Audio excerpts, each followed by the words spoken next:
Grüezi miteinander, ganz herzlich willkommen und einen wunderschönen guten Tag, meine sehr verehrten Damen und Herren, liebe Freunde aus nah und fern, von wo aus auch immer Sie uns zuschauen. Ich melde mich zurück und begrüße Sie zu dieser Sondersendung von Weltwoche Daily, die andere Sicht, unabhängig, kritisch, gut gelaunt, aufgezeichnet am Montag, dem 11. November 2024, nach einer ereignisreichen Woche, einem Erdrutschsieg, darf man sagen, von Donald Trump in den Vereinigten Staaten von Amerika, sozusagen eine seismische Verschiebung der politischen Landschaft. Und gleichzeitig hatte ich in Sotschi die Gelegenheit, sozusagen von der anderen Seite des Ozeans, da die russischen, chinesischen, indischen, brasilianischen, südamerikanischen und auch norwegischen Perspektiven aufzugreifen. Und ich freue mich sehr, dass wir die Gelegenheit haben, einen von mir hochgeschätzten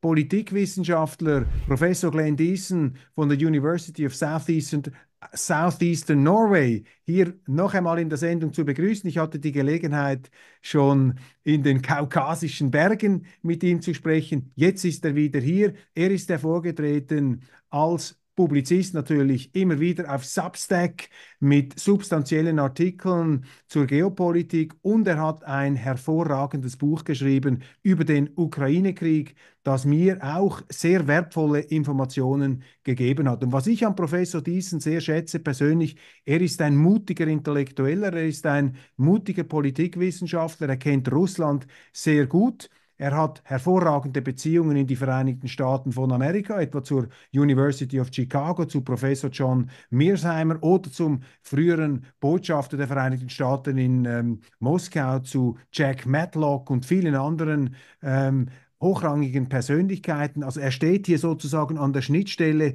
zwischen West und Ost und ist eine Stimme, eine unbequeme Stimme der Vernunft, die eben auch Gegensteuer gibt. Und aus dem akademischen Bereich heraus, ich wundere mich immer wieder, wie er es schafft zu überleben, aus dem, in dieser zum Teil etwas vernagelten Atmosphäre, und da immer wieder auch Gegensteuer geben kann. Ich switche jetzt auf Englisch, damit er uns verstehen kann. Er ist schon in der Leitung.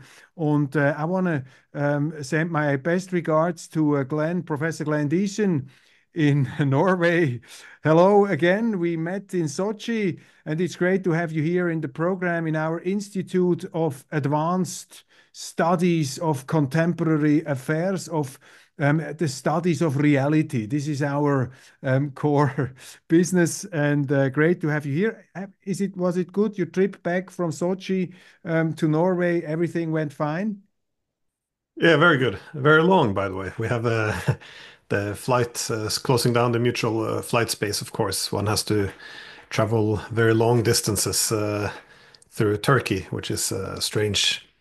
Usually, if you fly from Oslo to St. Petersburg, it's a 2-hour flight, but now have to go through Istanbul. So it's Okay. all the distances seem to change. So, but at least you could land in this fantastic airport, which reminds one of a huge shopping mall where you have a lot of things you can buy, and it's a nice stopover. I had to fly via Dubai, which was even a longer trip probably. Oh, it's Okay. beautiful airport. Yeah. Okay, great to have you here. We have both been at this conference, at the Valdai conference in Sochi, and there was the crowning event, you could say. Of course, everybody expected it. It was highly interesting. We saw the Foreign Minister Lavrov on Wednesday, and then Thursday there was this performance of Vladimir Putin over 4 hours. He was communicating with our group, with the audience of about 100 people. Russian media were there. You were one of the presenters. You presented the results of your study group, geopolitics, and you asked him also a question. What was your impression of this evening with Vladimir Putin? What's the most important observation? Well, firstly, the Valdai format is an interesting one because, yes, you've been there. All people meet for 4 days from morning to night to discuss with different experts. And the first 2 days, you have all these panels. On the third day, there's usually some of the top officials from Moscow coming by. And of course, on the fourth day, there's this plenary session with President Putin. Well, I guess there's a lot of things covered, but the overall theme of the discussion this year was the construction of Eurasia. So they're referring then to the development of yeah, new economic connections. So everything from not just diversifying trade, but also developing partnerships for technology, developing their new banks and payment systems, trading in their own currencies, and of course, this fiscal connectivity with ports and roads and railroads, digital cable. So again, it's a very huge area. In addition, they're talking about how with this new distribution of power, there's also going to have to be different rules. So largely dismissing a lot of the universalism which the US has legitimized its hegemony under. So a lot of focus on the restoration of conservative principles. Just a basic idea that each country or each civilization should be able to pursue its own path to modernity, that you don't have one center of power which can dictate to others. So, yeah, I think for me, this is the yeah, key area Mm. which I found very interesting. That was one of the key points in the speech of President Putin in his 50-minute speech, which was read from the paper, very disciplined, very fast rhythm. He was pounding forward, one could say. And he said in his presentation, yeah, the monopoly, all monopolies have to die. And now the monopoly of the United States of America, the monopoly of power is seeing its end. But before we go into the substantial intellectual message, I would be curious how you just witnessed the performance of the president. It was the first time for me to see him over such a long distance. And I mean, I'm a long-time journalist since many years, almost 30 years. I've been in politics in Switzerland. I've been in Germany in journalism. I've talked to a lot of powerful people, and I could observe them.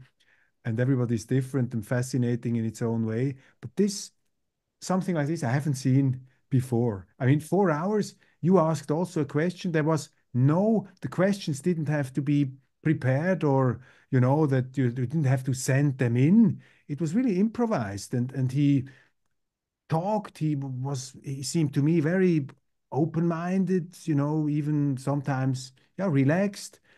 He seemed very confident. What was your impression if you would look just about at the appearance he had and the whole setup of the thing, and what kind of impression did you have of President Putin personally? Well, I remember in your comments to him, you pointed out that this was quite impressive to speak like this for 4 hours, and it is impressive because especially when you've had leaders in a one place for a long time, the key concern then is, of course, that one would result in stagnation. But it's quite interesting because he's held the presidency now for 24 years. It's almost a quarter of a century, and yeah, he speaks for 4 hours. Again, he has his own script, the first speech, which he goes through, which is yeah, about 40 minutes, and the rest of it, he just does interaction. And even, his the chair, the one interviewing him is, of course, Fyodor Lukyanov, and he kind of directs who should get questioned, but suddenly in the middle of it, yeah, Putin takes over and just say, "Oh, yeah, I want to select people who to ask." So just pointing some yeah, random at people, around the room who would like to take questions from. So yeah, certainly a lot of this is very spontaneous, but you know.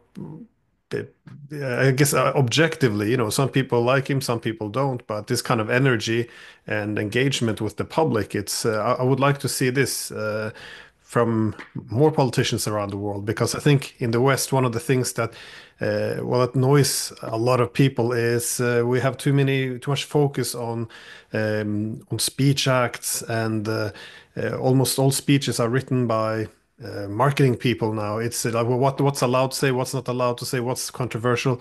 So they talk, use a lot of words, but say almost nothing.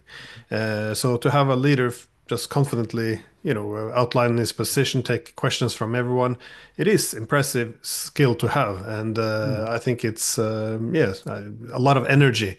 You No. know, one can say the same about Trump, but often with Trump, I think maybe again he does very long speeches, but often there's more repetition and more empty words perhaps. But again, he's Yeah. also very impressive with all the energy. But I Yeah. think yeah, And if you point out Trump, of course, is the master of exaggeration. I mean, he yeah. somehow gets away with this almost absurd extravagances of speech, where you think from a, we could say middle of the road perspective, oh my goodness, I mean, he's overdoing it. And I had the impression Putin is the opposite. He's like, he seemed very differentiated also in his language, was very disciplined. He almost apologized before he said something negative about someone. And yes, he was.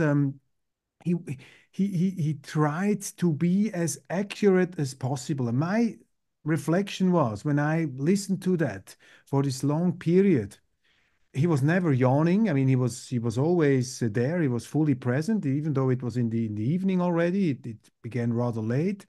And my perception was, whatever you think about what he says, whether you think, I mean, he has totally miscalculated this war in Ukraine and he made a huge mistake and has weakened Russia, if you're totally against him, I think he's a substantial man. And the way he's criticized, especially in the West, especially by our media, by some of our academics, by some of our politicians, it seemed to me so out of touch, so out of, it's a totally not adequate standard to counter also this politician, which means that probably in the West, he's not really taken seriously. I mean, they somehow seem to underestimate and say, well, this is Putin, the propagandist, the dictator, the terrible guy, Vladimir the Terrible, which is a certain kind of arrogance.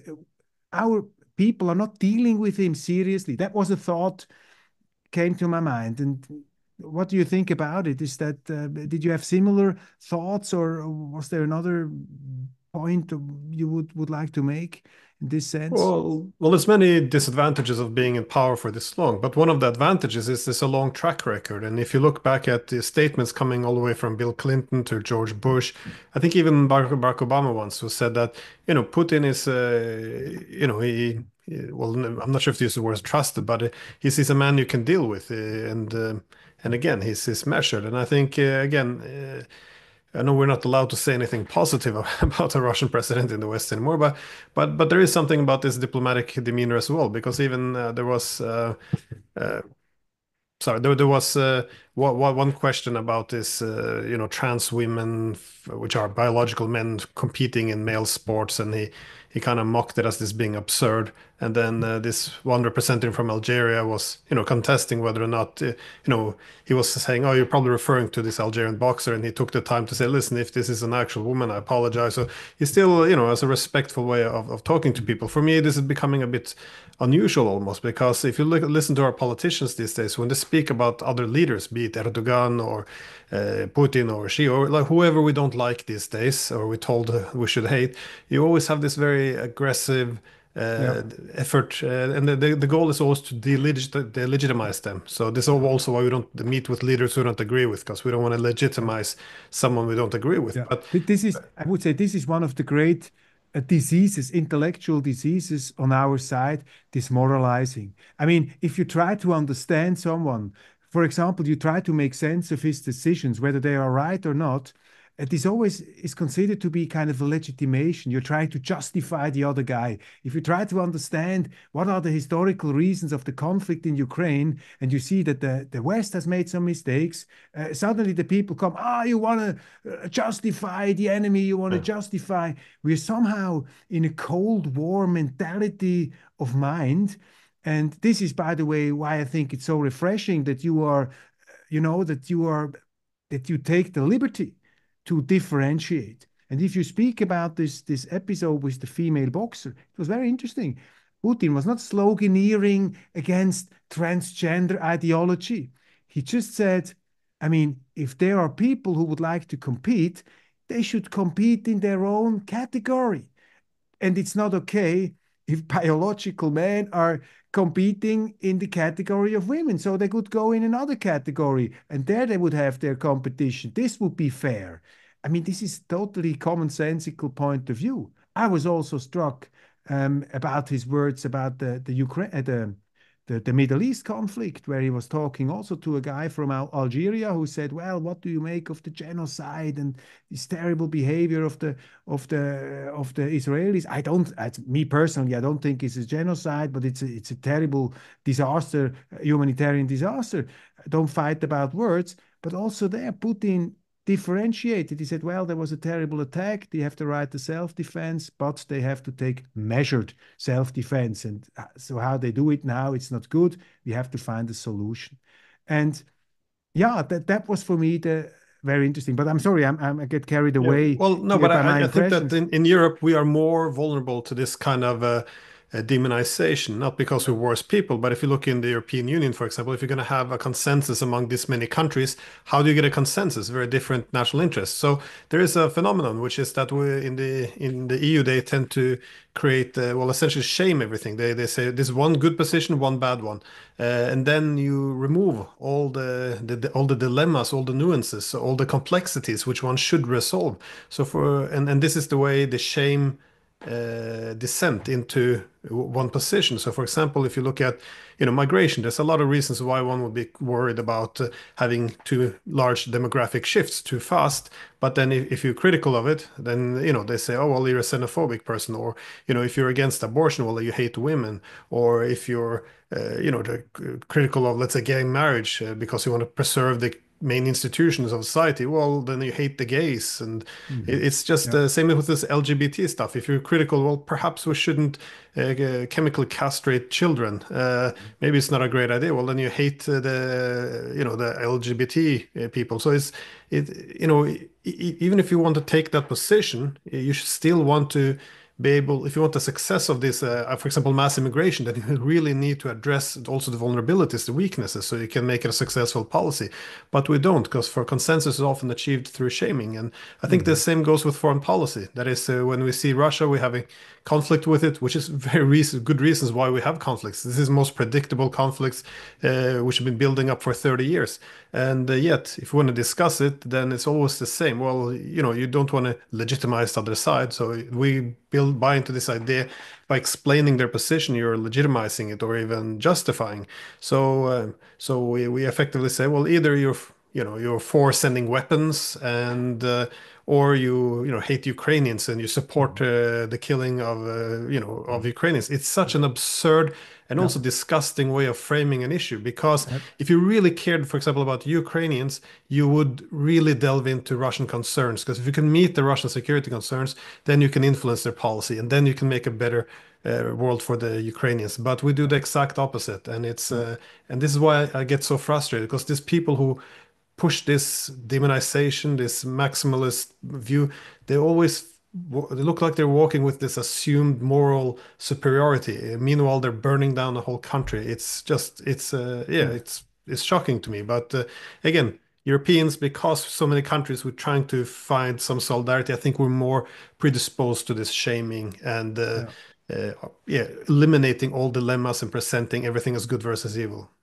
Just a quick follow-up question before we go into the actual substance of Putin's statements. Um, what do you think? What stands behind this moralism? Is that the conscious attempt of stifling free speech, of pushing free speech away, of somehow establishing a unité de doctrine, a pensée unique? What's the English word? I mean, a forced consensus, that you're not allowed to speak anymore? Is it conscious censorship that is really done on purpose by political authorities, certain political circles who want to have the power? Or is it more, no, probably a symptom of a strange time of, what can you say, economical welfare? I mean, we have a lot of very good years behind us, with cheap money and no economic crisis. So people start to get a bit frivolous in their head. Yeah, is it more this, or is it a conscious attempt, an attack even on free speech? What do you say as an academic? who I guess is also, under fire from time to time. Yeah, from time to time, yeah. Well, I think I agree with what you said. Well, if it's been um, uh, two good times, if you will, or especially if you had a unipolar moment, there's no more priorities. As Biden said, can you fight both the Chinese and the Russians? Yeah, we're the most powerful countries. Of course, we can do whatever we want. I mean, in this mentality, where's your priorities? If you're going to have a dangerous military adventurism, yeah, it's okay. You can absorb the cost because you're very powerful and you end up going into a lot of conflicts. And after a while, the problems begin to pile up. Yeah, and this is the position we're in. But in terms of the moralism, I think it's also a product of again of the unipolarity of the aspiration for global primacy and hegemony. Because if you want to rule the world, which is pretty much the security strategy, then you also need to have the legitimacy for it. Because world order is not just about distribution of power; you also need the legitimacy for wielding hegemonic power, and then you really have to say that you represent universal values. And this is what we see whenever there's a competing security interest around the world. We always filter it through this, very fake heuristic prism of being, democracy versus authoritarianism. Mhm. This is why, we sell to the public, well, any part of the world we may never have even heard of and can't find it on the map. Uh, People still have strong opinions from day one. And like, why? Because we always frame it as being about liberal democracy versus authoritarianism, which is a good way of saying good versus evil. And Mhm. this is a very problematic approach. Again, in the It's a 50s and very old 60s, approach, you could say, in European history. I mean, it's us against the barbarians. yeah, but this is how you divide the world in because we don't have sovereign equality. That means every state has the same sovereignty. There's always been an effort to rank states in a hierarchy. But historically, at least through the 19th century, as you said, we said, well, you have the civilized states, which are the Europeans, and then you have the barbarians, the savages. So they don't qualify for sovereignty. This John Stuart Mill, all these people, they were liberals, but they still made this point. Yeah, but they're not civilized, so they can't have the same.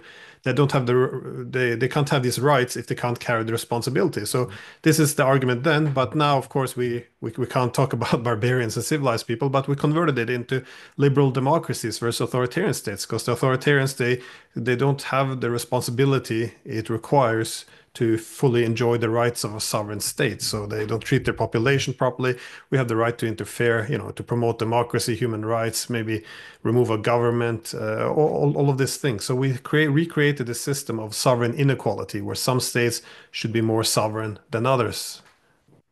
Which Putin obviously was having a speech against. What is the most important thing? I mean, you are an expert on many things, but you stand out as one of the lone voices, I would say, of modern realism in European strategic thought.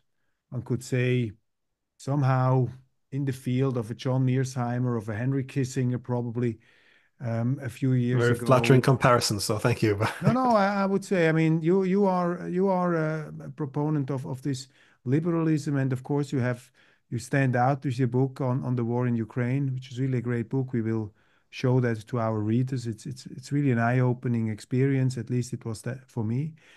And so, what is the most important thing Putin said on that night in these 4 hours in your eyes? Well, it depends. He covered a lot of areas. Climate change is important. They talked about artificial intelligence, how this was transforming, power.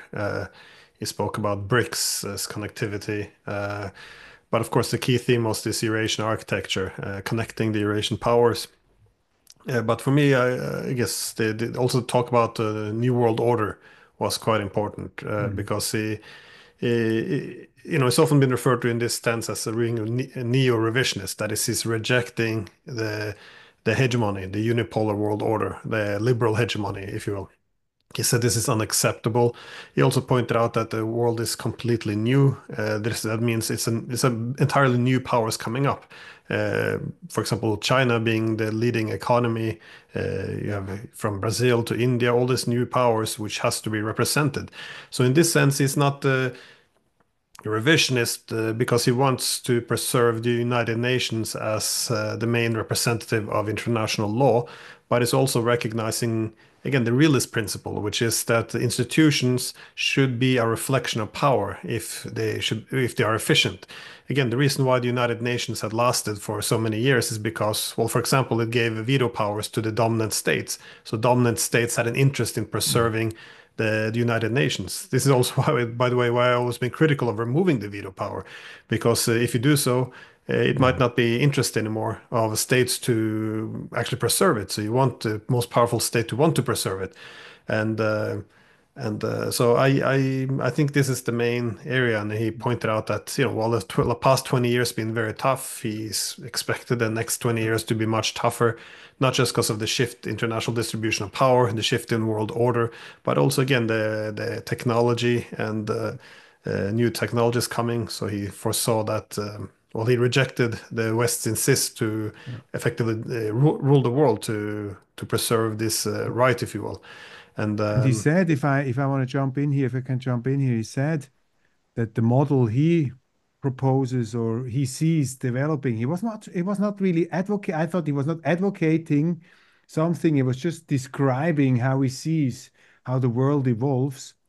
And he said, the future, as I see it, is cooperation between sovereign states. I mean, the term of the sovereign state, I think he took something that the new and old American President Donald Trump also uses. Donald Trump says America first, which doesn't mean America rules the world, but he explained it saying this means we Americans, I as a president, I am the guardian of the American interest. I have to take care of my people. And which means, of course, that you can say Norway first, Germany first, Switzerland first, and Russia first. And I see there a certain point of common language, sovereign states as the pillar of a world order, and sovereign state means you have to respect the diversity of different forms of government, of different paths through history. It means pluralism versus monotheism in foreign affairs, you know. And the question is, in that respect, is Putin really honest when he says that? Because the Indians, the Chinese, they are a bit distrustful. They have the suspicion that the Russians talk about mutual respect, about sovereign states, but basically the Russians, old imperialists, they just want to build an alliance against the West. Putin denied it, of course, but what do you say?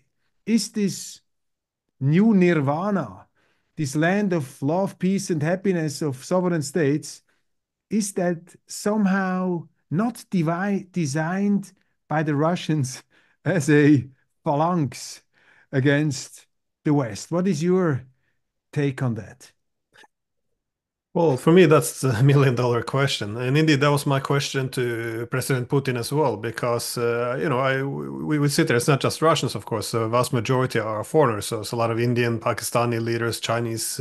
So you talk to them, and over the days, when I speak to them, there's many who, they're all full in on institutions such as the BRICS to the extent it's anti-hegemonic. It's trying to diversify, currency, banks, all this. So not just have one center of power. However, they're also afraid that BRICS, it's not going to be a tool against the Americans.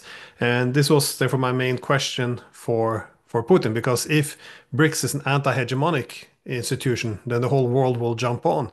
However, if it becomes a bloc itself, an anti-Western bloc, like a new Warsaw Pact, then they don't want to be a part of this because they want to be anti-hegemonic but not anti-Western. And that's a But very for you important as, difference. sorry to interrupt you, but for you as a realist, I mean, one can say the realism is the no bullshit way of looking at world affairs. Is it realistic to assume that we will have this kind of Eurasian open architecture? Is it not so that in history, it's like in nature, you always have blocks, you have always powers competing with each other? Is Putin, in that sense, really honest? Or is he camouflaging a bit the strategic interest of his country in war, factually with, as he said, the collective West? So is he really honest when he says we are totally open? What do you think? Well, I can understand why the suspicion would be there because of course you want to be they're looking for friends and allies in this time of war, but it's also a continuity there, which is why I tend to believe that he's quite genuine because keep in mind that towards the end of the Cold War, it was the Russians who really pushed for having an inclusive Europe, that is to have a greater Europe, they called it, based on Gorbachev's idea. And it was from the United States where they warned that, if we give up on the bloc politics, that that this would, fragment the power structures within. So this is what they really pushed for. Keep in mind, they wanted the OSCE first, and when they Mm, realized that we were going to push NATO instead, then they said, "Well, we can be a part of NATO, as mm, just so we overcome this bloc politics of the Cold War." And we said no to this in 2008. Remember, Medvedev called for a pan-European security architecture, one that goes over NATO, so we don't divide into blocks. And Putin, he suggested this from Lisbon to Vladivostok, EU-Russian Union. Effectively, we rejected this as well. And and this they tried to find a way to have a common Europe all the way until 2014, when they realized that the efforts in the West to convert Ukraine into a mm, front line instead of a bridge, now the game was effectively over. There would be no common Europe, and then they started to look towards the East to harmonize interests there, mm, and that's kind of where we ended up now. And the build, and this is why your question is great. Are they building an Eastern bloc against the West? Because if this is the case, I don't think anyone would want to join in. And I think the support of the rest of the world is premised on the idea that this will be anti-hegemonic and not mm, anti-Western. And as someone in Norway, I really hope that this is the case. And but this is also why I was wondering if this Eurasian format to harmonize interest, does it can it also accommodate Europe at some point? Because this is the main problem for us. We never overcome the bloc politics. And yeah, if you look at international relations scholars, they always point it out, not just now, but in the past, whenever you have a collective security system, the reason it breaks down and you usually end up in a world war is because states begin to prioritize their exclusive alliances above mm, the commitment to the inclusive security architecture. And that's when everything unravels. So I think they have an interest, of course, in this. yeah, And I people always ask me if I trust Russia. Do you trust what they're saying? I think I trust Russia to act in its own interest, and yeah, I think it is in Russia's interest to pursue this multipolar format. yeah, The bloc politics defeating the West, it's not simply in their interest. If anything, I yeah. think it's in their interest to begin to keep the door open to Europe, accommodate them, because without it, they would become excessively dependent on China. They want a balance of dependence where they have Yeah. connectivity to all centers of power, so they're not too vulnerable to the pressure of any one center. And the good news is, I mean, I was actually quite optimistic after his speech because I thought, you know, in the end, in the realist world, you mentioned it. What is the most important factor? It's power. If you have overpowering power, then of course you can dictate. But the experience we have now is neither the Russians, neither the Americans, neither the Chinese have enough power to do what they want.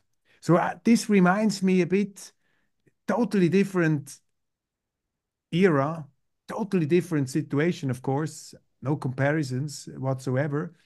It's a bit like at the end of the 30-year war. I mean, what was the reason for tolerance, religious tolerance in Europe after this terrible war? It's not because the Protestants and the Catholics came to their senses and the Pope said, well, we have to embrace ourselves. It was just they saw nobody was strong enough to erase the other from the earth. So they were forced, because of the geometry of power, they were forced to cooperate. And I have just the impression, but it's more a gut feeling, that we are also in a situation where all the great powers are doomed to cooperate, and whatever actually their intentions are, just because nobody is probably as strong as he wishes to be, we will end up in a multipolar world because the hegemonical model It's just outdated. It doesn't work because even the United States, they're so strong, but even they are saying, America first, let's stop the stupid wars. Are we heading into a better world of more, even standing sovereign states? Do you share this optimistic view? Yeah, well, often people argue that the realists are immoral or at most amoral, that they don't care about it. But I would disagree because I think morality for the realist means to maximize their own security, which is a form of morality. And in contrast, we often see that a common criticism from, Kenneth Waltz, all these, the traditional realists, they always warned for the past, 80 years that when you try to introduce too much, what they would consider artificial morality, the problem is you end up either not pursuing your national interests, which is bad for your population, or you go on these crusading missions against other states, which ends up in misery for them and for you.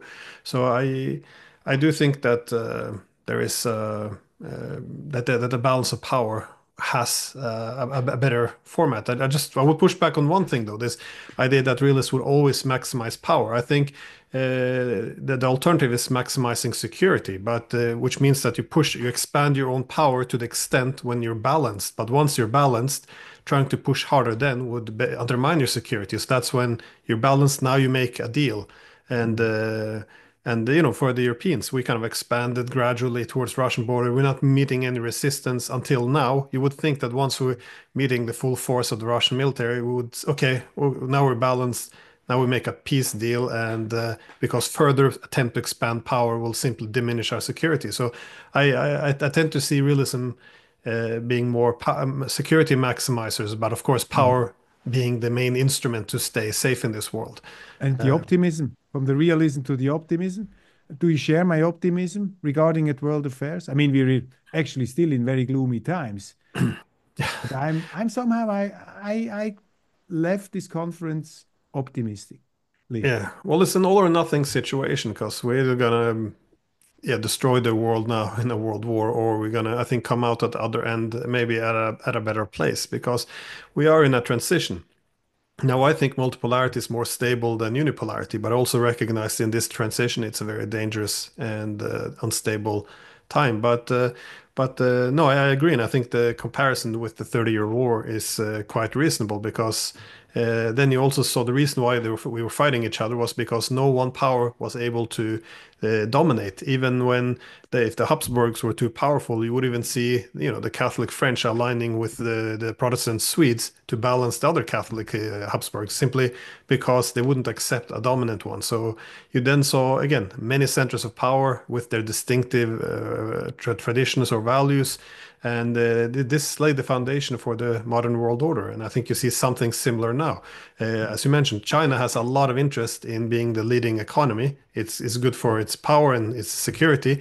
However, if they want to be able to enjoy this powerful position, they also have to harmonize their interest with countries like Russia. Because if they do like the Europeans and Americans have step all over the toes of Russia, Russia can make life very uncomfortable for China. They can disconnect them from Central Asia, much of the rest of the world. So you see this incentive to harmonize. Also, if they don't take into consideration Russian interests, the Russians will lean more towards India, and you will have a natural balancing. So I think that this multipolarity is what is likely to also prevent China from pursuing its excesses, because a China which will begin to throw its force around and be very arrogant, you want Russia to have other alternatives, and they can lean more to Europe, towards the US, towards India, and this will be an incentive for the Chinese to continue to take into account Russian interests, not because they're better civilization or better people than us, but simply because this is in their strategic interest to do so. And ideally, you would see the same from Europe. I mean, before this war, we realized we don't want to push the Russians too hard, because if we push them too hard, we're going to push them too far towards China. You want them to have alternatives, and but again, we kind of lost our realist morality, in my Mhm. opinion. The realist sense. And just another quick, uh, a quick thought here.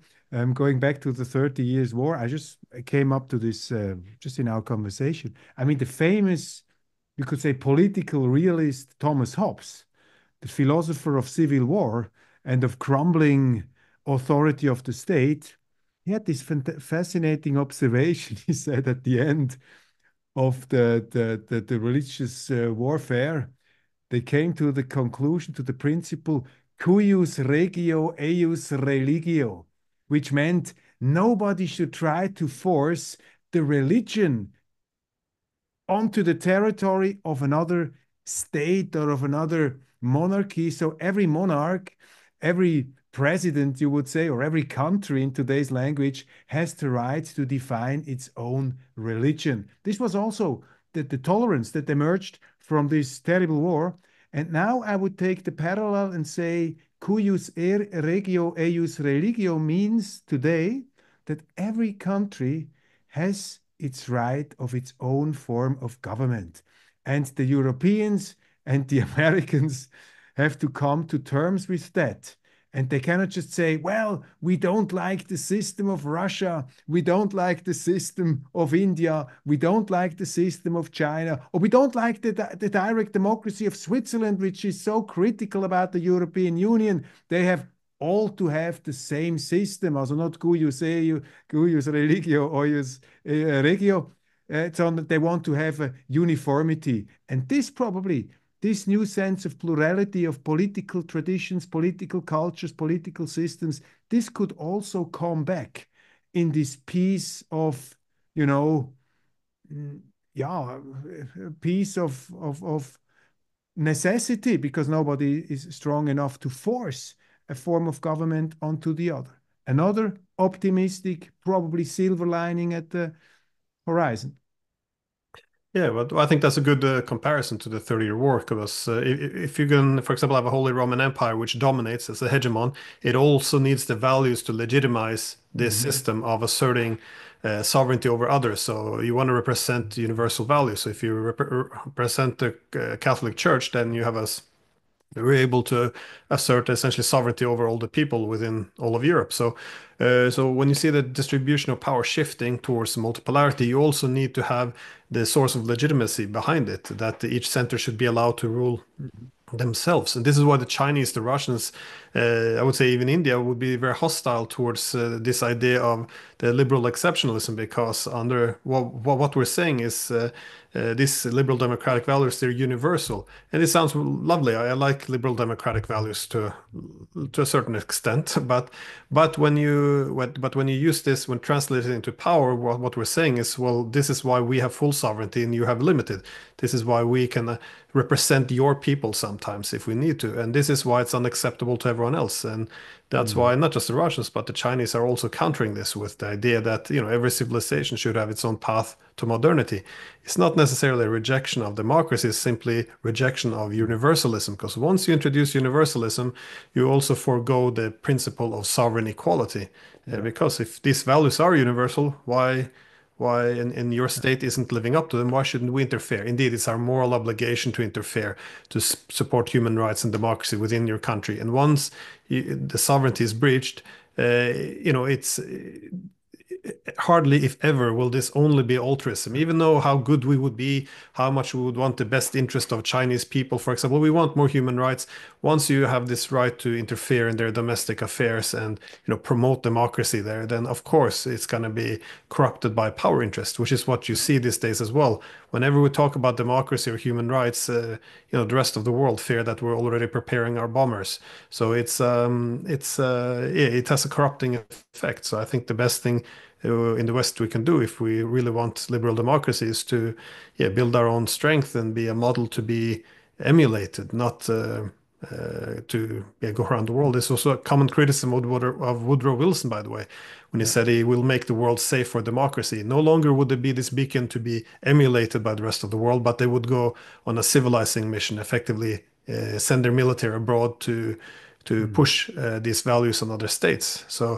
But again, here's where the nuance comes in, because you should be able to support liberal democracy and still recognize that taking this militant approach to it and pushing for universalism Mhm. is not the way to go. And it's very important what you're saying. I mean, this is what we believe to be liberal democracy, with this aggressive aspect about it, is considered in other countries not as a liberal democracy, but as a liberal oligarchy, or even as a liberal imperialism, which is interfering in totally different traditions, destabilizing orders, endangering security, and then all the misunderstandings emerge. Let me comment back. It's extremely Sorry, can I fascinating. just I'm one sorry. little comment? Sorry? Can I have one very brief comment? Oh, sure, sure. Go Just ahead. because Sure. before I went to Russia, I was in Minsk in Belarus, Yeah. and I also there met President Lukashenko. And when I come back, I heard, Also why? one of the bad guys of Yeah, he's one of of the the contemporary bad world. guys, and then that's why they say, well, why would you meet him? But what's the difference if he's how democratic? I mean, I probably wouldn't have voted for him if I was Belarusian, but it doesn't matter. It's none of our business, to be honest. It's he's the leader of Belarus, a significant European country. You deal with the leader, and it's the Belarusians who will be able to choose their own leaders either by democracy or other means. But it's this idea that we can't talk to people because they haven't bowed to the universal principles. It's beyond absurd, but it becomes so normal. Anyways, I apologize for interrupting you. No, no, it's a good point. Let's talk for the last the last topic which we have to address, of course, is the war in Ukraine. And Putin made some substantial statements in that respect. We have heard that even President Trump, in the meantime, has called the Russian president, as he promised before entering the White House. He will try to sort that out. But let me start with a provocative thought to kick this topic off, which is I talked to a Russian historian on my way up to this mountain resort, which seemed rather Swiss-like here in the Alps of the Caucasian mountains. And this professor said to me, well, of course, it was a huge mistake by President Putin to walk into the Ukraine. He miscalculated completely. He thought it's going to be a very quick fix. Putin is not the guy for long wars. He's not the warrior president. He's the pragmatist. He really miscalculated, bad intelligence, totally wrong picture. He underestimated the Ukraine. He underestimated the West completely. Probably it went to his head when he saw the Americans running off of Afghanistan and in Europe these politicians, these greenhorns all around the place. Probably I thought, I'm the only adult in the room. I will do it now, macho style. I go in. He really, truly miscalculated. And he added the second thing. He said, well, the second blunder was that first he put all his troops at the borders of Ukraine. And then he had a telephone call with Joe Biden, and they said, let's meet in Geneva. So he took all his troops back, and then they could attack again. And this was totally wrong timing because then the West was even better prepared. Um, and I hear that also in Switzerland. I mean, there are many entrepreneurs that say, well, I always had some sympathies for Putin. He's a realist, but, now he really weakened the position of Russia. And he's in a desperate situation. I mean, he has the whole West against him. He always wanted to have good relationship to the West, to Europe. Everything is somehow in ruins there. He's now forced into the arms of China. So my question to you is, as a realist, did Putin, with his decision to fix this militarily, did he make a huge, uh, even probably catastrophic mistake? What's your opinion on that? Again, a great question. I would like to believe that it was. I mean, I don't want to push you as the PR officer, of course, of President Putin, but I really value your judgment, your realism. I would just be curious how you assess this. Well, I think that the Russians obviously when they went into Ukraine they had the different assumptions because if you look at the force they went in with, there's no despite what you hear in the media the numbers weren't there to conquer the whole country. Also the amount of force they used. If you saw they in the beginning they went very careful. We talk about all-out invasion, but in reality the Americans dropped more bombs on Iraq the first day than Russia did the first month in Ukraine. And one of the reasons was they didn't want to cause too much destruction because that would undermine the possibility of negotiations. And as we know, and you and I spoke about before, is the on the first day of the invasion, even Zelensky confirmed they were contacted by Russia, and they also pointed out the Russians were mainly interested in negotiating a settlement to get neutrality for Ukraine. So I But think that just, this is. just to point it out, because this is something totally underreported in our media. This is something I heard in Russia several times, and you are now, under feeding it with facts. In Russia, they say Putin's original goal was not to conquer Ukraine, but it was to go in to force Zelensky to the negotiating table. And he actually succeeded because in April 22, they had the negotiations. They were very close to compromise. But then, of course, again, as underestimation of the West, it got derailed. And now they're back in full war mode again. Sorry, I just made this point No, because it's very no, important to, but to, your to point. stress this, what you just said. Yeah, no, your point is good because it always begs the question, what is the alternative? Because I think if Russia had an option of, would you want to invade Ukraine or just go back to keeping status quo? I think they would have gone with status quo. But their concern was that the realities were changing. And it's worth noting that in the 7 years they didn't get Minsk, and as the German and French leader also acknowledged, they never intended to implement the Minsk agreement. They kept saying it was the only path to peaceful solution, but then they also recognized that they undermined and sabotaged the only path to peaceful solution. So this is after 7 years of this. The Russians attempted to get the security guarantees in 2021. NATO and the US again said, no, we're not going to give you anything. And this is when they decided, you know what, we're going to send in our military and impose a peace on the Ukrainians where they commit themselves to restoring neutrality. And this is, but you're right, the reason it's not promoted in the West or reported in the Western media is not because it's not true, but because it goes against the narrative, because the evidence is overwhelming. Even Zelensky himself, he gave an interview to The Economist in March of 2022 when he argued that, listen, we know that there's many countries in the West who would like to make this into a long war so they can exhaust the Russians, even if this means the destruction of Ukraine. But this is something we don't really want, obviously. The Russians on the first day again contacted Zelensky, confirmed by Ukraine. On the third day, they agreed to start negotiations based on neutrality, and all of this was not obvious. And what we also know is that the American British they sabotaged these agreements because they were close to an agreement. Again, the Ukrainian ambassador who was part of this negotiation said Putin was essentially willing to do anything to get neutrality. They were willing to pull back their forces, everything. The head of Zelensky's own party confirmed it. The former advisor of Zelensky confirmed it. You had the mediators from Turkey and Israel, the former Prime Minister of Israel, Bennett, and they both of Mm. these sides confirmed, yeah, the Russians were willing to compromise on everything as long as they got Ukrainian neutrality. They would pull back their forces. However, both mediators pointing out this is not something that the Americans and British wanted. They had a good opportunity. Now they could finally bleed the Russians. They could fight Russia with the hundreds of thousands of Ukrainians. They could knock out an adversary. Yeah. Why would you want a peace at this point when you build up a powerful proxy?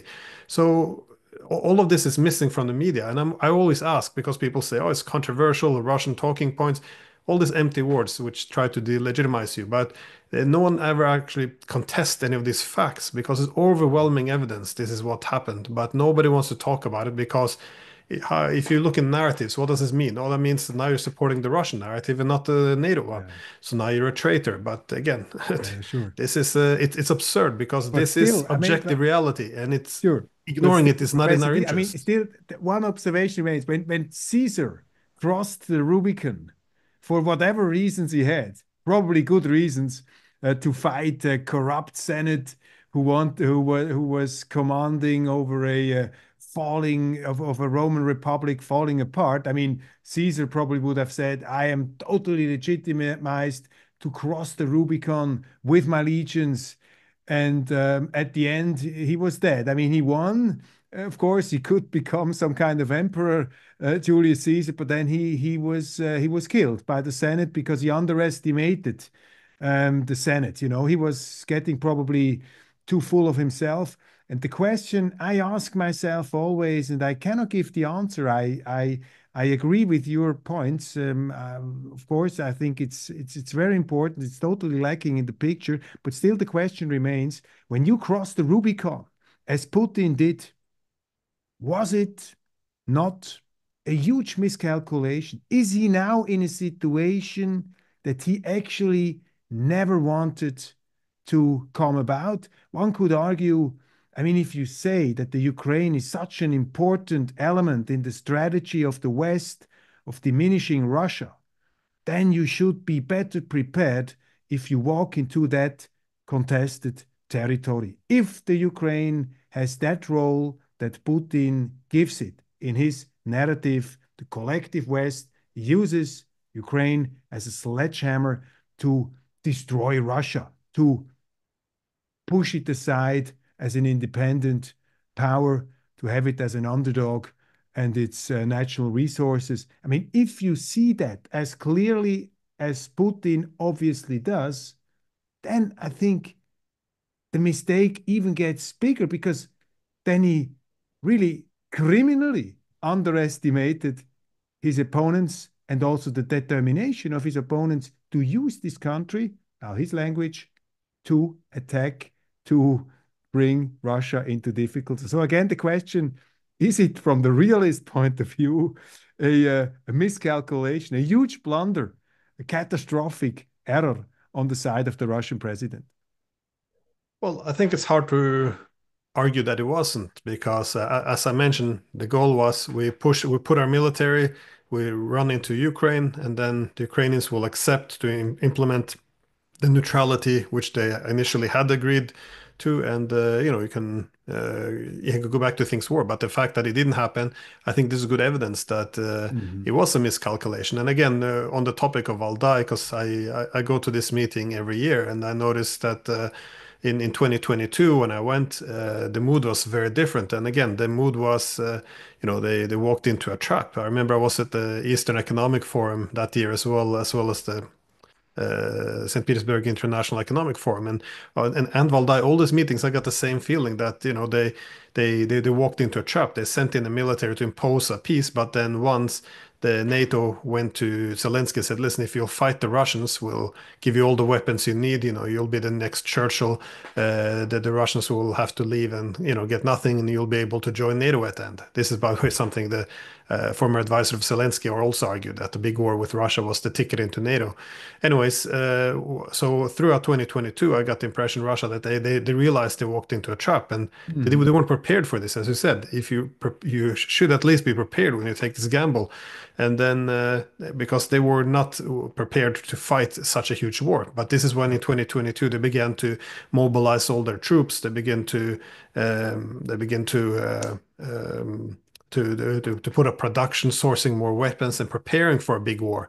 And then by the time I got back there in 2023 again for Valdai, this was right after the Ukrainians' counteroffensive had failed. They had been running into these Russian defensive lines and wasted a lot of manpower and equipment. And at this point, the Russians had mobilized hundreds of thousands of soldiers. They had built all this powerful weaponry, got all the ammunition they needed, and they had converted because no longer was the military only put pressure on Ukraine. Now it was a war of attrition because, as we keep saying in the Mhm. West, Lindsey Graham says they're ready to fight to the last man. Well, then it's a war of attrition. They have to destroy the entire Ukrainian army, as horrific as that sounds. Mhm. And by 2023, again, more than a year later, they had their army ready to actually do well, to fight this war of attrition. And this is when I noticed in October of 2023 that the Russians were then going back to Valdai. Also, Putin, he was much more confident. They saw the war going this way. And to be honest, I saw the same thing in October 2023. I saw the war already being over effectively. It's going in Mhm. Russia's advantage. Every day, the attrition rates is more and more favorable to Russia. They have more and more ammunition, artillery compared to the Ukrainians. They're more weaponry, they're more manpower, and that discrepancy only continued to grow. So it Mhm. was obvious that this was gonna come to an end. And of course, as NATO, we tend to lose this proxy war. We gradually escalate to try to balance it out. It's not working, and then by the summer of 24, I think we reach a very critical point where it's either NATO go all in what will likely be a nuclear war, or walk this whole thing back. And I think the election of Trump yeah, solves this problem, if you will, or this dilemma, as the US will now, well, more or less say to the Europeans, so if you want to continue this war, it's on you. You know, we were checking Mm. out effectively, and again, 2024 Valdai, huge confidence. I noticed myself in conversation with many people was discussing most of the topic, not whether or not Russia will win. I think this is quite obvious, but how to secure the peace, because you know, winning Mm. the peace is quite a different thing. You don't want to have overkill or you know, perpetuate the weakness of Ukraine, because if they can't get a diplomatic deal with the West, the goal, I think, is to merely seize all strategic territories so it won't end up in the hands of NATO, and then just make a dysfunctional rump state out of what remains. But this is not great. It's horrific for the Ukrainians, just from a humanitarian perspective, but also from a strategic. You don't want to perpetuate the weakness, because you're going to have a very unstable neighbor. So you want to have a peaceful settlement where the Ukrainians can feel safe, but also the Russians, which means we have to find a way for the Ukrainians to feel safe without having NATO. Because if once NATO is in there, the Ukraine can be used as an instrument against the Russians. So it's not an easy solution to have, and most likely it's going to end up in a very horrible state for the Ukrainians, where they're not going to feel very secure. And this is, for me, this is a key concern, which should have a much higher priority. Because if the Ukrainians are not concerned, if they are not feeling safe, then you're going to have a very unstable future for not just the Russians, but also Europe, wider Europe. Well, I understood you correctly. You're saying this total escalation into a great European war, even a nuclear war, this is at the moment highly unlikely, since the Russians seem to have to reach finally their goals. It turns out that the war, you know, develops favorably for Putin. The Americans are checking out slowly, and the Europeans are just not, whether willing, no, how do they have the power to really go into full-fledged confrontation. So this is your view. I see that correctly. You're not as alarmed or as concerned as probably we were in last year or in other periods. Just a quick assessment there. Well, I'm still worried. I think we are very close to a nuclear exchange. Whenever you see, you know, the invasion of Russian territory, they could have taken Kursk, for example. This was with American intelligence and NATO weaponry. You see long-range missiles being shot into Russia, and of course, I do think that the United States pushing back against Britain not to do the last missiles, which would have to be operated by American and British. I think the Russians would have then struck directly back at NATO if this would have happened. So I'm very happy that we didn't take this. So I think we got very close. So I was, Mhm. but so I'm still worried. But I think I was more worried before, because now the Americans appear to be holding, you know, back the leash of the British and telling them, you know, this is not the way to go. And also simply Trump talking about finding a peace with the Russians. I don't think they're going to be able to find a mutually acceptable settlement, but at Mhm. least we're talking about peace. And but my concern is, if Trump doesn't get the peace he wants, will he do this maximalist pressure? So still, things can still go wrong, but I think No. there's more opportunities to end the war now. Do you think, from your conversations you had at Waldheim, um, what's the objective of Putin? I heard two perspectives. The one, they say, well, actually, he needs an exit strategy. He wants an exit strategy, which should look like a victory for him because, I mean, he invested basically everything. I mean, he is the guy who brought stability to Russia, and now he's risking everything he worked for the last 24 years of his life. I mean, if he loses this war, everything is ruined. I mean, the Russians would never forgive him. You had a total meltdown of the center of power. The system of power Putin built up, it would crumble. You would have probably a backlash catapult backlash into the horrible situation of the 90s. So he has to win. I mean, this is existential for him and probably even existential for the Russia that wants to be a sovereign power on this world. So does he need an exit strategy? Does he want an exit strategy? Or, as for example, Sergei Karaganov, the founder of Valdai, said, well, the war is so much in our favor. We will have to defeat the West for good in order to make them stop always trying to push us down, to push us back. We have to defeat them so they finally respect us and our interest of security. And if they have had this defeat, then we are even, then we can have good relationship with each other.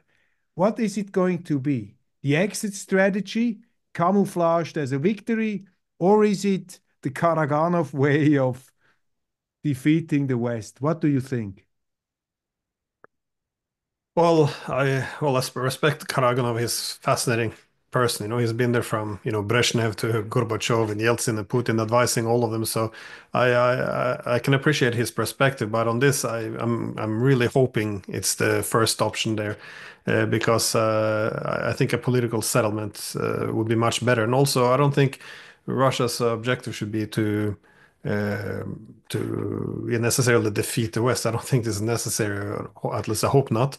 This will be horrific. So no, but I think a political strategy would be the main way out, because well, then they can put an end to this. And well, furthermore, Karaganov is quite eager in Russia developing this new Eurasia with all the countries in the East, reorienting its economy and everything. I think this will be much easier to do if they're not in constant conflict with the West. And as my previous point was, you don't want an overkill either, because then you're going to have yeah, a peace which the West aren't comfortable with either. And I make this point here in the West as well, this idea that you want to, peace isn't created by defeating your adversaries necessarily. You want to have you want to have a something looking like a mutually acceptable settlement, even though it's not very likely. So I think this is a high priority to Putin. This is what my very strong impression, that if they can get a deal, like one of the benefits of getting the deal with the West is they're essentially saying, yes, we won't expand NATO anymore. This is over. And in terms of Ukraine, let's agree, these are the new territories, no more contested territory, and that's the end of it. And then we can start to build some trust over this. And I think that is an interest in the West as well, because I think many Europeans, we overplayed our hand. We thought the Russians would flee once NATO began to arm Ukraine.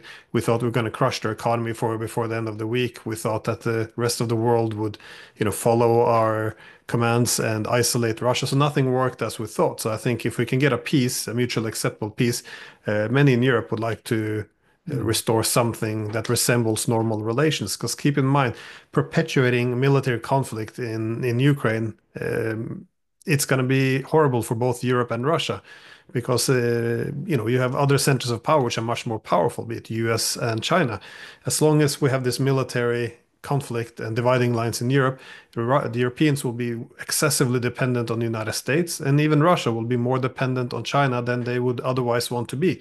They would like to diversify, also having this European vector. So I think it's this war is not in anyone's interest, least of all the Ukrainians, of course. So I'm hoping that they would like a settlement so we can try to overcome some of the disasters which we've been pushing through the last 3 years. My impression is that not only for Putin, I mean, for him, it has a truly existential dimension, and probably also for Russia, but also in the West, especially in Europe, in some NATO circles. This is just a feeling that I have if I look at this hatred and enmity against Russia has become some kind of identity surrogate. They say, well, we have to stop Putin, otherwise the credibility of the free world is totally gone. There is no more a reliable NATO around. The NATO has to win. We have to stop Putin. We have to defeat him. Otherwise, he will start attacking other countries, probably the Baltic states with their huge Russian minorities. They will figure out something, a new situation like Donbass. They will start to arm the Russian minorities. They will stir up conflict, etc., etc. So we have to defeat Putin as well. Otherwise, it's our identity. It's our some kind of existential fantasy, the existence of NATO, the credibility is totally gone. Therefore, we have to escalate. I mean, Putin, he is not as strong as he thought he was. So let's put in NATO troops for good into the Ukraine. How likely is this outcome of events, NATO entering really officially NATO troops in the Ukraine? How likely? It's well less likely now, but it's still a possibility for it. But this is the problem when you have a conflict where both sides see an existential threat. This is very dangerous. The strategic environment when it's winner takes all, so you win everything or lose everything. This is when countries are willing to take huge risks and even risk nuclear war, which both sides are at this moment.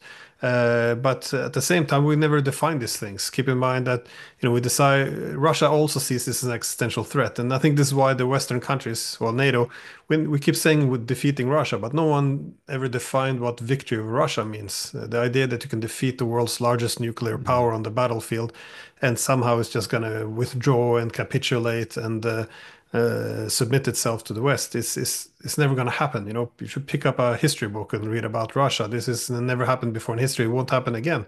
So I think we're walking into disaster. But again, I keep pushing this point here. But also when I was in Sochi, I was making the opposite argument for Russia as well. That you don't want to this idea to punish and perpetually weaken Europe, or this is not a good way to go either, because the Europeans do see everything on the line here.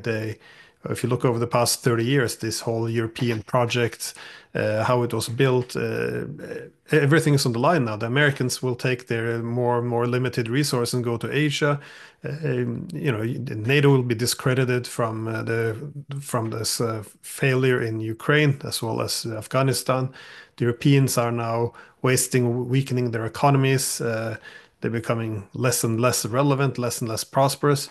So if they can just defeat the Russians, you can restore the greatness of Europe effectively. So they see this. The Polish president, I think, made this point that if we can't defeat the Russians, the golden era of the West will be over. And I think there's actually something to this. I think at least the dominant role of NATO, of Europe will falter after we are defeated in Ukraine.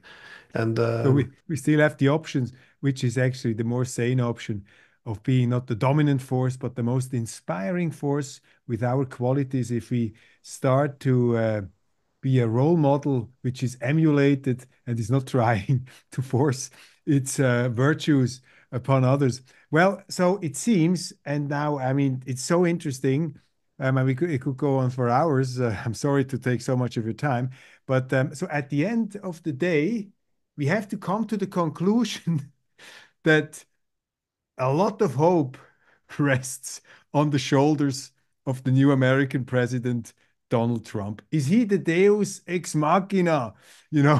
Somehow with magic, I mean, which he somehow, I mean, he has some kind of magic, one could say, because in 2021, hardly no one believed, I probably was one of the very few who believed that he could return to the White House in 2024. I wrote it actually in 2021. I wrote, after the storm on the Capitol, Trump is the Terminator, like Schwarzenegger in the first movie. In the last scene, no flesh.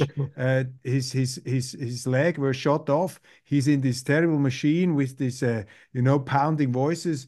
And now he's on the way into the cauldron of melted iron. But with Trump, you never know. For him, it could also end with a sunrise in the White House. And, let's have a look. I mean, it turned out like this. This could be considered as divine invention, as Trump himself said, or even some kind of magic. Does he have the magic wand probably to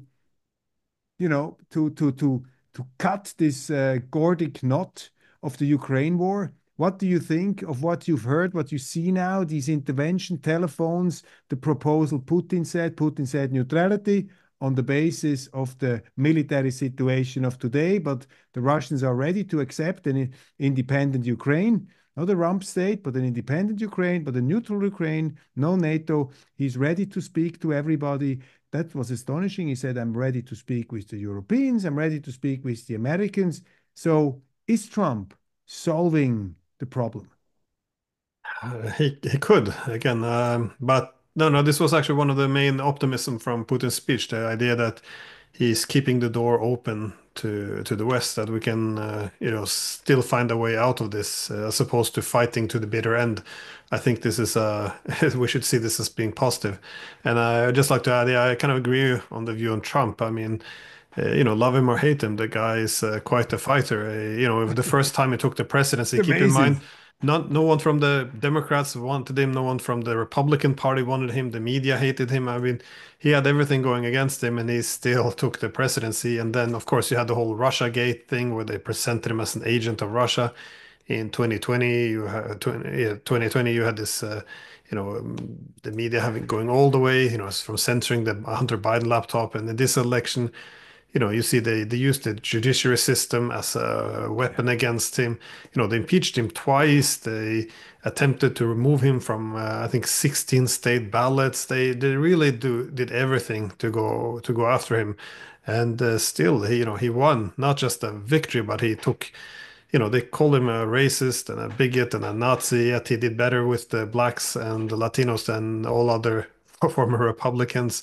He, he even won the popular vote by what, 5 million votes. I mean, who the hell anticipated this? So it was quite a victory. So again, love him or hate him, you can't really deny that this is quite an impressive comeback for someone who, very rightly so, most people believed he was finished completely after the events on January of 2020. But And sorry, by but the in way, terms we of just go to the peace solution. But by the way, I mean, this is also that has to be pointed out. This is a genuinely American story. I mean, this is also a story that speaks for the United States of America. Whatever you say about the deep state, whatever you say about the neocons, whatever you say about all these crusades they have throughout the world, this is a system where it is still possible that the total outsider who has been impeached twice without success, as you described so eloquently, who had everything against him. Nobody was betting, $1 on him. Unfortunately, me neither, but I was writing it at least. Um, I mean, he had everything against it. The whole establishment wanted to kill him. They wanted to, put him on one of his yachts or, seal him into a tower of Mar-a-Lago. But he made the comeback, which is basically to the great credit of the United States of America that this deep state is, for God's sake, not as powerful as some believers might think or some observers might think, which is the United States still a fantastic country. If such a thing is possible, which it's totally great. And now we go back to the peace with Putin.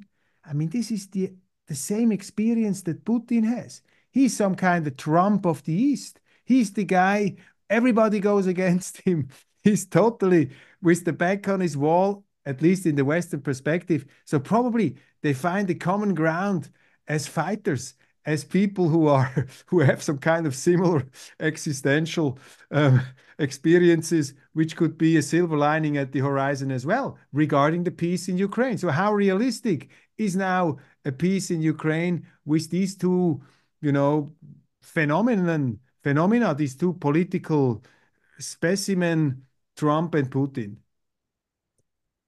Yeah, I forgot to mention also he survived two assassination attempts, and and well, this is also with people like Mark Zuckerberg, they leaned very heavily, I think, towards Hillary Clinton, and they joined in on a lot of this censorship in favor of the Democrats. But even him, after Trump was shot in the air, and when he stood up with his fist and bloody face, as Zuckerberg gave this interview and said, this is one of the most badass American things I've ever seen. I was very proud to be an American. Even So I think, Putin admitted that. He said it's so impressive how he behaved under fire. yeah, and that obviously went against his previous political, if not opinion, at least activities. But no, it's a very impressive story, this of what Trump achieved. And again, it all depends how he's able to carry out, because he has a powerful mandate now. If he wants to pursue this peace, I think he can. But it's interesting. I think it's also a good comparison is also, yeah, Putin, of course, because I know he's demonized very heavy here in the West, but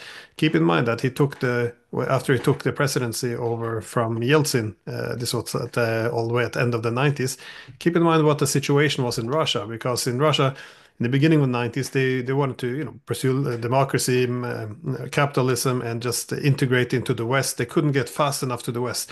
They're willing to ignore China, Central Asia, all the countries in the East. They would just hold them back because they just wanted to be part of this greater Europe. And you saw their economy collapse. Society went through a horrible time. People dying like flies. It's it was very common to predict that Russia itself would go into the dustbin of history, much like the Soviet Union. And then finally came at the end of the 90s, 99, all this pain the Russians were going through. And then we essentially said, well, we're going to create a Europe without you now. The whole premise of all these liberal policies of Yeltsin was, have a common Europe now. We would expand NATO, so not Russia would not be part of this new Europe. And then within 12 days later, I think we were bombing Yugoslavia. Essentially, their key allies saying, well, the United Nations international law, none of this really matters anymore. We are the one dictating now. So things look bad. It looked like Russia was finished. And indeed, in 97, you had Joe Biden himself giving the speech at Atlantic Council, where he said that, haha, the Russians are complaining about NATO expansion, but they have no other partners than us. The Russians are trying to say that if we do this, they have to look to the east, to Mhm. China. And he just said, oh, go ahead, see how that's going to go for you. There's no other partners than us. And he was mocking them. You can also try to get a deal with Iran, maybe. And, everyone's laughing and, this kind of hubris. And, forward to the present time. Um, they're building this huge Eurasia, not just Eurasia, but BRICS with the global majority, creating new international economic infrastructure. Most of the world looking for a different world order, and now, of course, they're having this huge standoff in Ukraine, which would either break Russia or cement its role in this multipolar world. And so, but as you said here, they roll the dice on everything on this one. It's either win everything or lose everything. So it's yeah, he's been quite an impressive character in this sense in Russian history. And Even peace is at Gorbachev, hand now. You think peace is at hand with these two, whatever you think of them in their ways, outstanding individuals. I mean, you hate them or you think they're good, but well, they're like them or very hate them specific, is, I very think, special. irrelevant. Is Yeah, peace at hand with these two special guys now in charge? I really hope so, because look what has happened the last 3 years. I mean, hundreds of thousands of young men, Ukrainians and Russians, dead. We're now at possible facing nuclear war. This is it's a disaster. So of course, I hope Trump will be successful in what he wants to do. But I've seen some deals, suggestions of what Trump might do in the Wall Mhm. Street Journal. I'm not sure if these are leaks to feel out Mhm. Mhm. how it will be approached by the Russians, or if it's serious. But but some of the ideas looks like a Korean solution. That is, Ukraine can stay out of NATO for, let's say, 20 years, and we'll just freeze the front lines, and we'll have an Europeans patrol. This is an absurd notion on every level. First of all, this neutrality of Ukraine is really non-negotiable for Russia, and also, Putin would never accept this proposal no, that was lined out in the sketched out in the Wall Street Journal. This would be Minsk reloaded. They would yeah, rearm Ukraine, and he says, "No, I didn't. I would never accept that." You agree? Eh? no, But this is exactly what happened in Minsk, Yeah. 2015. We all had an Minsk agreement what Reloaded. was going to be done. Later on it was admitted we weren't going to implement it. We're just buying time to build up a big Ukrainian army. So we're going to freeze the front lines. What are we going to do? We're going to use this time to build up Ukrainian military, and then in anticipation of it joining NATO. And as the Czech president says, you can take back the territories at a later date. This is not a good deal for Russia. The way they see it, they're heading for victory. Uh, and uh, and now we're going to say the peace deal is Ukraine can join NATO later in a few years. Meanwhile, we're going to build up their army back behind these frozen front lines, and they might take the territories later. I mean, this is a crazy proposal. We already did this for 7 years in Minsk, so they're not Mhm. going to go for this. But again, the fact that Trump didn't put his name down on this, that it's leaked as a possible suggestion in the Wall Street Journal, would suggest that there's still some room to maneuver and they might be flexible. Indeed, I heard JD Vance say that, oh, if the Europeans try to put censorship on Twitter, we're going to just pull out of NATO effectively. Well, not in those strong words, but given that their lack of commitment to NATO, I think is uh, um, optimistic to the extent that they're willing. If they don't take it that serious, at least they might be willing to make a deal where we say no more NATO expansion. Yeah. So, but I think any deal to make it acceptable to Russia would be neutrality has to become first. No more NATO expansion, and of course, make recognize territorial losses. Now, at the moment, the Russians are actually claiming, Donetsk, Lugansk, Zaporozhye, and Kherson. A lot of territories they don't even have taken anymore. And Kherson and Zaporozhye go stretch on the western side of the Dnieper River as well. Perhaps we can negotiate redrawing these administrative borders so the Russians don't cross the Dnieper River. That would be good for the Ukrainians feeling safe. The Russians could also take some, to feel more safe if if they have one natural barrier.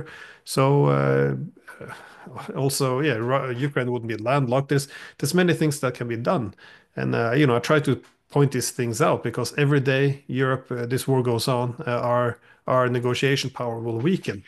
And Mhm. the Russians are becoming more and more convinced that a deal can't be made with the West, and they will impose what Mearsheimer calls a very ugly peace. And I keep making this point here in Europe, and all I hear is, "Well, why are you trying to take the Russian sides and legitimizing this and that?" It's like talking to a wall. It's completely Yeah. absurd. This is the reality. It's a very bad deal the Russians have on the table for the West now.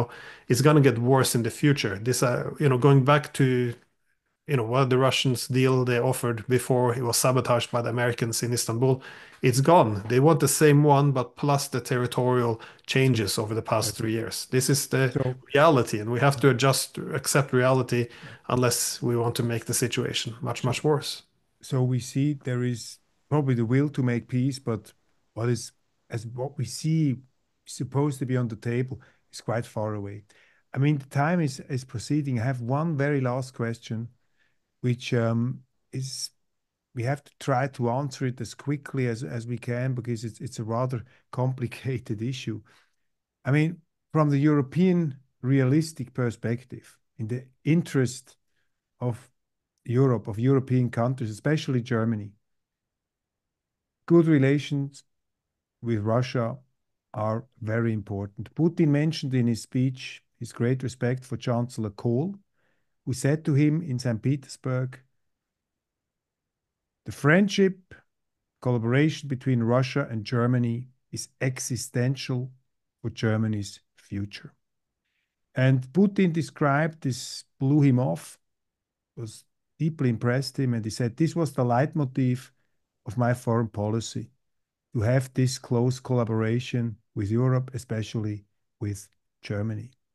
Now, on the other hand, there are the United States of America.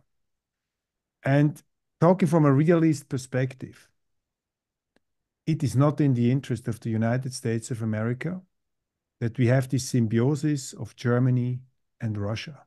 With this could, of course, totally change the political landscape in Europe. It would give, how do you say, tailwind or headwind, tailwind, so supporting wind to conservative forces because Putin considers him to be a conservative. It would strengthen those voices in Europe who think, well, national sovereignty is good, which of course is weakening the European Union. They don't like this kind of talk. You would probably see a drift of the whole Western European landscape closer towards Russia. The British would feel isolated, and the United States, who have their fortress-like embassy at the Brandenburg Gate, they would probably think that this attractive bride, still attractive bride, Germany, has been stolen by the Russians.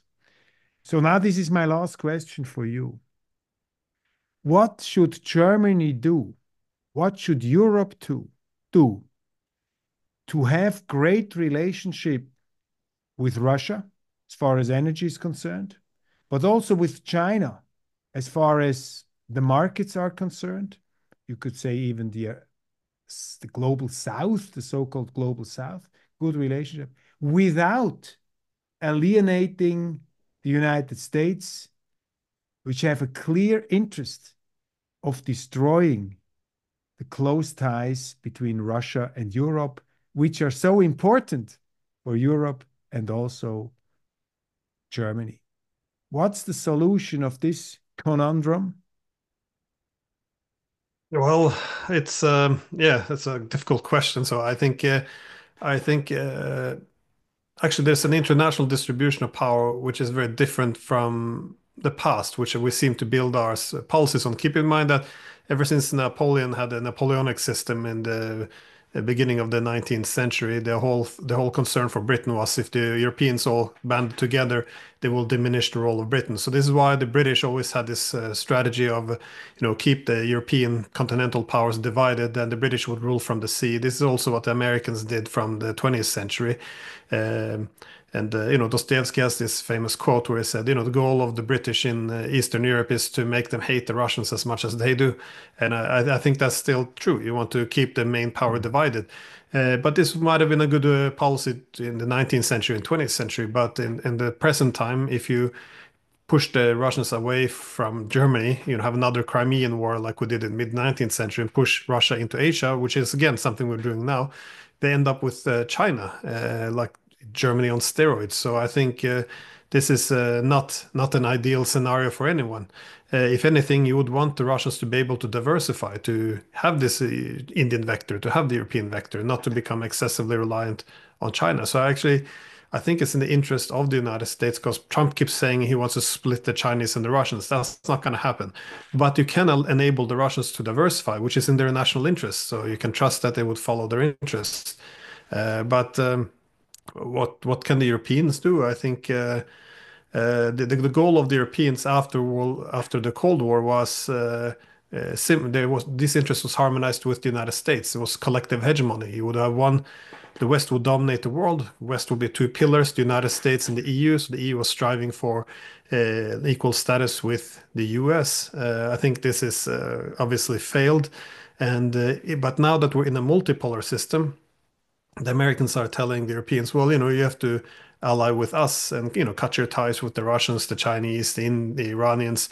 So instead of having one pillar of a unipolar moment, we see that the West is becoming subordinated, and it's not even going to. Europeans aren't even going to be a proper pole of power anymore in this new world.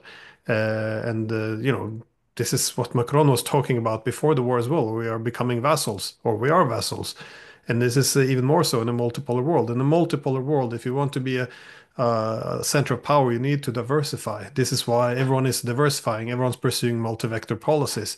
It's not because they want to join one bloc or the other. They just want to have the options and not subordinate themselves to a bloc. This is what the Europeans should do. But it's a very But difficult how to thing. convince the Americans? How to say, hey guys, this is not against you. We're just having a honeymoon with Russia. We have great relationships, which makes us, of course, a bit more independent from the American influence. But don't be afraid. It turns out well for everybody. Will the Americans swallow these kind of, words and sounds from Europe? Or how to convince the Americans to let the Europeans from the leash? Well, I think Europe has two options. It can either embrace the multipolar realities by diversifying, or it can ignore this and then succumb to irrelevance. So they can either have only one partner, submit themselves only to the US and be less relevant, or they can have higher relevance. So I think the main message to the Americans has to be, if you can be our favorite friend, if you will, but we also have to have our independent economic connectivity and independent foreign policy towards other parts of the world. Otherwise, your main partner or ally in the world is going to be very, very weak and insignificant. So, for example, Europe without Russia is not a great proposition. It's we there's a reason why the economies are now in decline, why a militarized, divided Europe is going to be really weak. I think it's um, yeah, it's a mistake to cut these two things. I think in a unipolar moment, the hegemon has an interest in severing ties between all the major powers so everyone becomes excessively dependent on them, because asymmetrical interdependence is converted into political power. But in a multipolar world, one has to explain to the Americans what they're doing. When you're asking when you're asking India to cut its ties with Iran, what happens then? Iran gets excessively dependent on China. If you ask the Europeans to cut their ties with Russia, what happens? Russia becomes excessively dependent on China. You want that multipolarity. You want that balance of power, because this is what will also constrain the Chinese in the future. So again, this is why this is referred to as Kissinger's worst nightmare, when you have Russia and China coming closer and Coming closer together. together, So this especially when is this this is partnership is yeah, defined as being in opposition to the West. This is a terrible position to be in. But the good news is the Russians don't even want this, and allow multipolarity to assert itself, because Iran, Russia, none of these countries want to be too dependent on China. This is why we, for example, have the international north-south transportation corridor, in which Russia, Iran, and India connects from a north-south axis, as opposed to being too dependent on China. So nobody wants excessive dependence on one pole of power. But you have to stop disrupting this state. Countries will naturally reach this equilibrium where they don't have this excessive dependence. But I think our interference in terms of trying to restore a unipolar order, it's yeah, pushing against these natural yeah. gravitational moves. So I think ask the Americans to act in their own interest, and I think it's not in their interest to to yeah to pursue a lot of the policies which they're doing at this moment. Fascinating. And listening to you, I see another silver lining. It comes to mind. I read last year, finally, read this famous book, War and Peace by Tolstoy. And in his famous last book, he explains the forces of history, looking at Napoleon. And he says basically, politics is just a function of the accumulated will of all the people. So what the people want somehow finds expression in big politics. And there was a big wave, a big tide carrying Napoleon, a mediocrity, as he says, to power. And then, of course, at the end, the people realize that's not the way. And there is another mood emerging, and you have another model of cooperation. You had the Vienna Congress, the balance of power concept after the hegemonic or unipolar moment of Napoleon. And this probably is also a helpful observation for today that, I mean, you described it greatly. I mean, in the interest of the people, what is in the interest of the people, of all the individuals, of all these little of us people, the little ants crawling around that we are? It's to have peace and prosperity. And everybody knows it's better to cooperate, it's better than to kill yourself. And we are all closer than we ever were. I mean, we don't have a communism. We don't have. I mean, we have communism in China, but it's not. I mean, I was in Shanghai, whatever that is. That is not communism. I mean, that's probably more capitalistic as what we have here. Uh, so you have a strong will, a strong mandate. The tiger of the common will is pushing towards peace and cooperation because the people know we are better off. We earn more money. If we build new walls, if we separate the world, everybody will end up poorer. At the end, even the United States probably have some short-term gains. Now, they can profit from the weakness of Europe, but at the end of the day, it's against human nature what's going on. So with Mm. Tolstoy and with Glenn Diesen, we can say, let's not forget about hope. There is an escape route here, which is probably closer than we think. You agree? Yeah, I do agree, and I Sorry think for my also. long thing. I wanted to thank you, Professor Deason. And excuse me, it was so inspiring. And our viewers will criticize me now for my long questions and long remarks. I really apologize, but it was totally inspiring to talk to you. We took quite some time here, but we will bring that without any cuts because it was for me a very eye-opening conversation. Thank you very much for your time. Well, thank you. It's been a pleasure.